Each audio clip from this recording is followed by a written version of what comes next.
I don't ever slow up, no I don't take shit. I got no love for the fakeness. If you wanna play tough and wanna hate this, I'll always show up.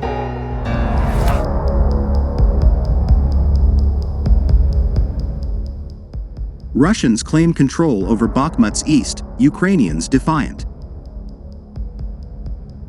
Kyiv, March 8. Reuters. The head of Russia's Wagner mercenary group said on Wednesday his fighters had captured all of the eastern part of Bakhmut, and NATO's Secretary General said the rest of the Ukrainian city could fall to the invading army in the next few days. But as one of the bloodiest battles of the year-long war ground on amid the ruins, Ukrainian defenders, who last week appeared to be preparing for a tactical retreat from Bakhmut, remained defiant. Ukrainian military and political leaders now speak of hanging on to positions and inflicting as many casualties as possible on the Russians to grind down their fighting capability. The General Staff of Ukraine's armed forces said in its Wednesday morning report, the enemy, despite significant losses, continues to storm the town of Bakhmut.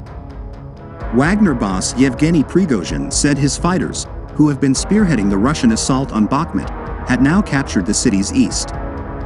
If true, that would mean Russian forces now control nearly half the city in their costly push to secure their first big victory in several months. Everything east of the Bakhmutka River is completely under the control of Wagner, Prigozhin said on Telegram. The river bisects Bakhmut, which sits on the edge of a swath of Ukraine's Donetsk province that is already largely under Russian occupation. The city center is on the west side of the river. Prigozhin has issued premature success claims before, and Reuters was not able to verify the situation on the ground.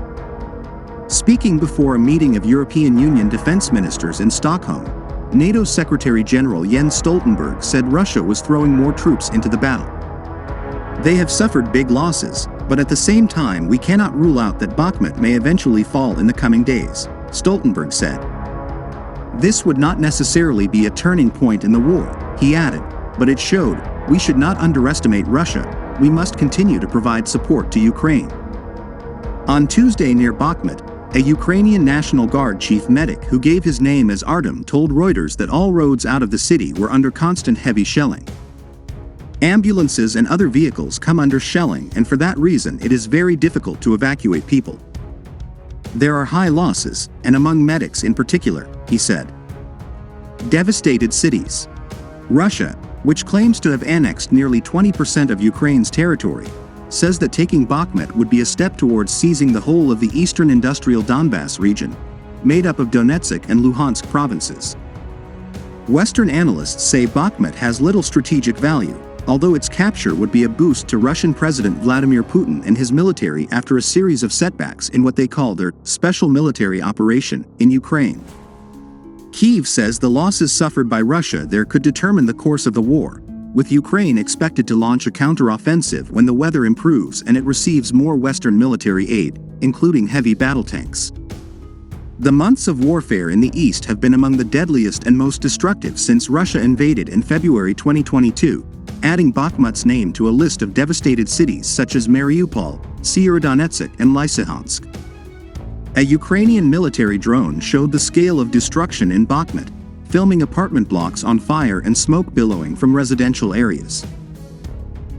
U.S. Director of National Intelligence Avril Haines, the main intelligence advisor to President Joe Biden, described the fighting in Ukraine as a grinding, attritional war. Speaking as the Senate Intelligence Committee began its annual hearing on threats to U.S. security, Haines said U.S. intelligence does not foresee the Russian military recovering enough this year to make major territorial gains. Russia casts its invasion of Ukraine as a response to threats to its security from its neighbors' ties to the West. Colossal losses. Irina Vereshchuk, a deputy Ukrainian premier, said fewer than 4,000 civilians, including 38 children, out of a pre-war population of some 70,000 remain in Bakhmut, now largely in ruins after months of bombardment. The situation in the city is difficult. The enemy actively storms our positions. However, they don't have any success and suffer colossal losses, a Ukrainian border guard said in a video released by the State Border Service. The city stands because Bakhmut was, is, and will be Ukraine. Luhansk Governor Serhiy Haidai said Russia's strategy in eastern Ukraine was to take the remaining areas of Donetsk and Luhansk that it does not control. As for tactics, they understand that they are not able to make any rapid advance, so they have one tactic: they advance where they can. If they see that there is any success somewhere, they throw all the reserves into it, he told Ukrainian TV. The EU defense ministers meeting in Stockholm discussed further arms supplies to Kyiv. Ukrainian Defense Minister Alexei Reznikov, who attended the Stockholm talks, said Kyiv urgently needed huge supplies of artillery shells.